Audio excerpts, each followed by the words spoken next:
కాలేజీలు ఆ పిల్లలందరినీ కూడా నువ్వు ఫీజులు కట్టకపోతే కాలేజీలో టీసీ తీసుకుని వెళ్ళిపోమని చెప్తా ఉన్నారు. వసతి దీవెన ఎగిరిపాయి. ఏప్రిల్లో జగనే ఉండింటే వసతి దీవెన కింద ప్రతి తల్లికి సహాయం అందేది. ఆ పిల్లాడు చదువుల కోసం అది ఎగిరిపాయి. పొదుపు సంఘాలకు చెల్లెమ్మలకు అందరికీ ఏప్రిల్లో 0 వడ్డీ డబ్బులు పడేటివి అది ఎగిరిపోయి. నేను చెప్పేది ఒకటే చెప్తా ఉన్నాను, ఏదైనా కూడా మోసం, అబద్ధాలు, అధర్మంతో చేసే ఏ పాలనైనా కూడా ఎక్కువ రోజులు ఉండదు. మనం చేసింది ఏదైనా కూడా ఈరోజు తలెత్తుకొని పోగలుగుతాం, తలెత్తుకొని గర్వంగా ప్రతి ఇంటికి పోగలుగుతాం. ఏదైనా కానీ మాట చెప్పాం, మాట చెప్పింది జగన్ కాలంలో వైఎస్ఆర్ కాంగ్రెస్ ప్రభుత్వంలో చేసినాము అని చెప్పి గర్వంగా తలెత్తుకొని పోగలుగుతాం. అది మనకున్న సర్టిఫికెట్. కానీ ఇదే చంద్రబాబు నాయుడు మనుషులు, చంద్రబాబు నాయుడుకి సంబంధించిన లీడర్లు, చంద్రబాబు నాయుడుకి సంబంధించిన ఎంపీటీసీలు, చంద్రబాబు నాయుడుకి సంబంధించిన జెడ్పీటీసీలు ప్రజల్లోకి పోగలుగుతారా? ప్రజల్లోకి వాళ్ళు పోతే ఏమైందయ్యా సూపర్ 6, ఏమైందయ్యా సూపర్ 10లు, ఏమైందయ్యా నువ్వు ఇచ్చిన మాటలు అని చెప్పి అడిగితే సమాధానం చెప్పుకోలేని పరిస్థితుల్లోనే తన మొత్తం క్యాడర్ కూడా అయిపోతుంది. అది వాళ్ళకు మనకు ఉన్న తేడా. మీ అందరితో కూడా నేను ఒకటే చెప్తా ఉన్నా,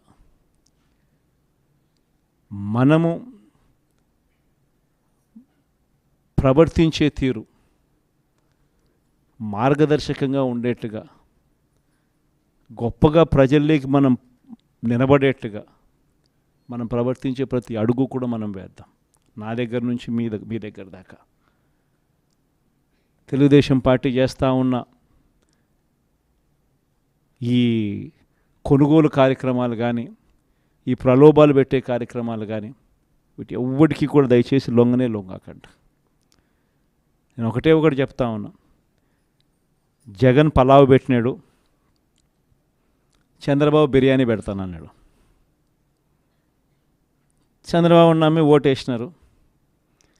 బిర్యానీ బాయా, పలావ్ బాయా, లాస్ట్కు పస్తు పండుకోవాల్సిన పరిస్థితి. చంద్రబాబును నమ్ముకుంటే ఎక్కడైనా ప్రజలైనా అంతే, నాయకులైనా అంతే. ఇంతకుముందు మన పార్టీ నుంచి 23 మంది ఎమ్మెల్యేలను తీసుకున్నారు, 3 ఎంపీలను తీసుకున్నారు. ఆ 23 మంది ఎమ్మెల్యేలలో ఎంతమంది టికెట్లు ఇచ్చినాడు? నాకు తెలిసి 3కి.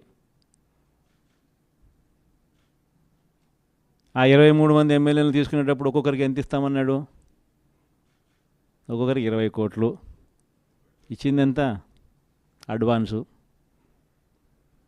దాని తర్వాత వాళ్ళు ఆ పక్క పోయిన వాళ్ళు అందరూ అన్న మీ దగ్గరికి వచ్చేస్తామన్నా మేమంతా అని చెప్పి నాకు ఫోన్ చేసినారు. ప్రజల్లో ఒకసారి జారిపోయిన తర్వాత మళ్ళీ వెనక్కి వచ్చినారంటే ప్రజల్లో ఆ రెస్పెక్ట్ పోతుంది, ఆ విలువలు పోతాయి, ప్రజలు ఇచ్చే గౌరవం పోతుంది. కాబట్టి వాళ్ళని మనం కూడా తీసుకోలేకపోయినాం. వాళ్ళ రాజకీయ జీవితాలు ఏమైపోయినాయి? అందరూ సున్నాలు అయిపోయి ఇంట్లో కూర్చొని ఉండరు. ప్రతి ఒక్కరూ కూడా ఈ విషయాలన్నీ గుర్తుపెట్టుకోండి. రాజకీయాలలో ఎప్పుడూ షార్ట్ కట్ ఉంటుంది, లాంగ్ కట్, దూరం